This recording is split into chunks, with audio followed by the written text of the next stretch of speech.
करीब 4.5 अरब साल पहले ये नीली धरती नहीं थी, बस आग, धूल और गैस का टुकड़ा थी। आज यही धरती हमारी माँ है, लेकिन हमारे मन में यह सवाल जरूर आता है कि इसका जन्म कैसे हुआ और यहाँ पर इंसान कैसे आया। चलिए दोस्तों, जानते हैं इसकी कहानी कब शुरू हुई थी।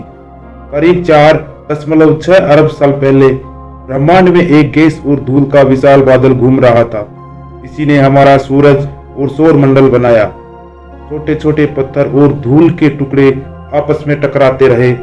धीरे धीरे वो गर्म पिघला हुआ गोला बन गया। यही हमारी धरती है। उस समय धरती पर कुछ भी स्थिर नहीं था। जगह जगह लावा के समुद्र थे। लगातार उल्कापिंडों की बारिश और जहरीली गैस बन रही थी।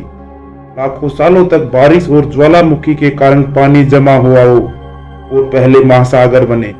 यहीं से शुरू हुई थी जीवन की शुरुआत। जी हाँ दोस्तों, जीवन की शुरुआत लगभग 30.8 अरब साल पहले समुद्र में पहला सूक्ष्म जीव आया। यही थे धरती के पहले जीवित प्राणी। धीरे धीरे समुद्र के भीतर प्रकाश संश्लेषण शुरू हुआ। मतलब सूक्ष्म जीव प्रकाश की ऊर्जा का उपयोग कर कार्बन डाइऑक्साइड तथा पानी को कार्बोहाइड्रेट्स और ऑक्सीजन में बदलने लगे, जिससे वातावरण में ऑक्सीजन बढ़ी और धरती जीवन के लिए सुरक्षित बनी। 5.5 करोड़ साल पहले कैम्ब्रियन विस्फोट हुआ।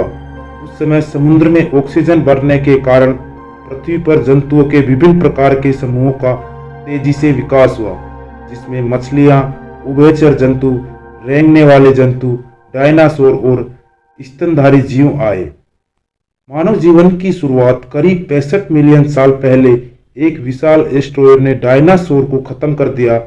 इसके बाद स्तनधारी जीवों का युग शुरू हुआ। तकरीबन 20 लाख साल पहले होमो हेबिलिस आए, जो पत्थर के औजार बनाने व उनका उपयोग करना जानते थे। करीब 2 लाख साल पहले होमो सेपियंस यानी हम आधुनिक जीवन के इंसानों की उत्पत्ति हुई। फिर उन सेपियंस ने धीरे धीरे पत्थर के औजार बनाए, आग की खोज की, खेती सीखी और सभ्यताएं बनाई। लाखों सालों की मेहनत के बाद आधुनिक मानव जीवन शुरू हुआ। जी हाँ दोस्तों, धरती की ये कहानी हमें बताती है कि हम इस ग्रह पर कुछ पल के मेहमान हैं। धरती अरबों सालों पुरानी है और बदलती रहेगी। शायद एक दिन इंसान खुद किसी और ग्रह पर नए जीवन की शुरुआत करेगा।